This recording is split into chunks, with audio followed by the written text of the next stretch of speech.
पश्चिम बंगाल की राजनीति में पिछले काफी सालों से अवैध बांग्लादेशी घुसपैठ का मुद्दा सबसे बड़ा विवाद बना हुआ है, जिसको लेकर हाल ही में हुए चुनाव के दौरान भी इसे खूब उछाला गया।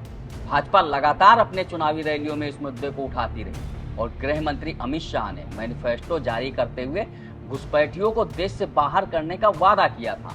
अब उसी वादे को पूरा करने के लिए मुख्यमंत्री शुवेंदु अधिकारी ने एक बड़ा फैसला लिया है। उन्होंने कहा है कि अगर कोई अवैध बांग्लादेशी पकड़ा जाता है और वो CAA के दायरे में नहीं आता तो उसे कोर्ट में पेश करने की जरूरत नहीं है। पुलिस और रेलवे सुरक्षा बल ऐसे लोगों को सीधे BSF को सौंप दे, जहां से उन्हें बॉर्डर पार भेजा जाएगा। बीजेपी इसे देश की सुरक्षा के लिए जरूरी कदम बता रही है, जबकि विपक्ष का कहना है कि ये संविधान और मानवाधिकारों के खिलाफ है। ममता बनर्जी की पार्टी TMC ने आरोप लगाया कि बीजेपी डर और ध्रुवीकरण की राजनीति कर रही है।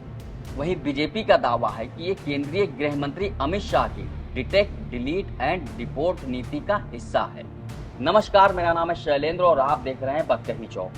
मुख्यमंत्री शुवेंदु अधिकारी के आदेश के बाद राजनीतिक गलियारों में तूफान खड़ा हो गया। CM शुवेंदु अधिकारी ने कहा कि अगर कोई अवैध बांग्लादेशी पकड़ा जाता है और वो CAA के दायरे में नहीं आता तो उसे कोर्ट में पेश करने की जरूरत बिल्कुल भी नहीं। पुलिस और रेलवे सुरक्षा बल सीधे उसे सुरक्षा बल यानी कि BSF को सौंप दे और फिर उसे बॉर्डर पर भेज दिया जाएगा। आज থেকে আমরা এই আইন কার্যকর করলাম। এর ফলে CA এর অন্তর্ভুক্ত যারা, অর্থাৎ CA তে বলা আছে 7টা কমিউনিটি বা ধর্ম পালন করা লোকেরা, তারা সিটিজেনশিপ অ্যামেন্ডমেন্ট অ্যাক্টের আওতায় আসবেন এবং তাদেরকে যারা 31/12/2024 পর্যন্ত এসেছেন তাদেরকে কোনো পুলিশ কোথাও হ্যারাসমেন্ট ডিটেন্ট করতে পারবে না। CA এর আওতায় যারা নেই তারা হলেন কমপ্লিটলি অবৈধ অনুপ্রবেশকারী ইনফিল্ট্রেটার্স।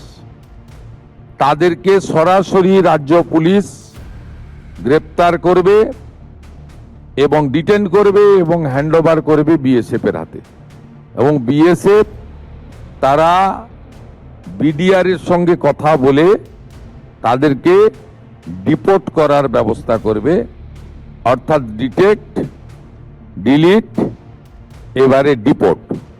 এই আইন আজ থেকে কার্যকর হলো। মাননীয় DGP-কে এবং হোম সেক্রেটারিকে বলে দেওয়া হলো পশ্চিমবঙ্গের বর্ডার সন্নিহিত সমস্ত থানাগুলিতে এই আইন দেশের স্বার্থে, পশ্চিমবঙ্গের স্বার্থে আমরা আজ থেকে কার্যকর করলাম। दरअसल बंगाल लंबे समय से अवैध घुसपैठ के मुद्दे पर राजनीति का केंद्र रहा है। बीजेपी लगातार आरोप लगाती रही कि बांग्लादेश से अवैध तरीके से लोग सीमा पार कर बंगाल में बस रहे हैं, जिससे जनसंख्या संतुलन, सुरक्षा और संसाधनों पर असर पड़ रहा है। दूसरी तरफ ममता बनर्जी और उनकी पार्टी TMC बीजेपी पर समाज को बांटने की राजनीति करने का आरोप लगाती रही है। अब शुवेंदु अधिकारी ने दावा किया कि पुलिस और RPF को साफ निर्देश दिए गए हैं कि अगर हावड़ा स्टेशन या राज्य के किसी भी हिस्से में कोई संदिग्ध बांग्लादेशी पकड़ा जाता है तो उसकी पहचान की जाएगी। अगर वो CAA के तहत नागरिकता पाने का पात्र नहीं है तो उसे कोर्ट के चक्कर में नहीं डाला जाएगा। पहले उसे खाना खिलाया जाएगा और फिर सीधे BSF को सौंप दिया जाएगा। उन्होंने कहा कि ऐसे लोगों को पेट्रापोल बॉर्डर या बशीरहाट सेक्टर के जरिए सीमा पर पहुंचाया जाएगा, जहां से BSF आगे की कार्रवाई करेगी। इतना ही नहीं, हर हफ्ते ऐसे मामलों की रिपोर्ट DGP ऑफिस के जरिए मुख्यमंत्री कार्यालय तक भेजने के भी निर्देश उन्होंने दिए। अब बीजेपी इस पूरे अभियान को केंद्रीय गृह मंत्री अमित शाह की डिटेक्ट, डिलीट एंड डिपोर्ट रणनीति का हिस्सा बता रही है। बीजेपी नेताओं का दावा है कि देश की सुरक्षा सबसे ऊपर है और घुसपैठ पर अब 0 टॉलरेंस नीति लागू की जाएगी। वहीं विपक्ष सवाल उठा रहा है कि क्या देश में अब अदालतों की भूमिका खत्म की जा रही है? क्या पुलिस को इतना अधिकार दिया जा सकता है कि वो मौके पर ही तय कर दे कि कौन भारतीय है और कौन नहीं?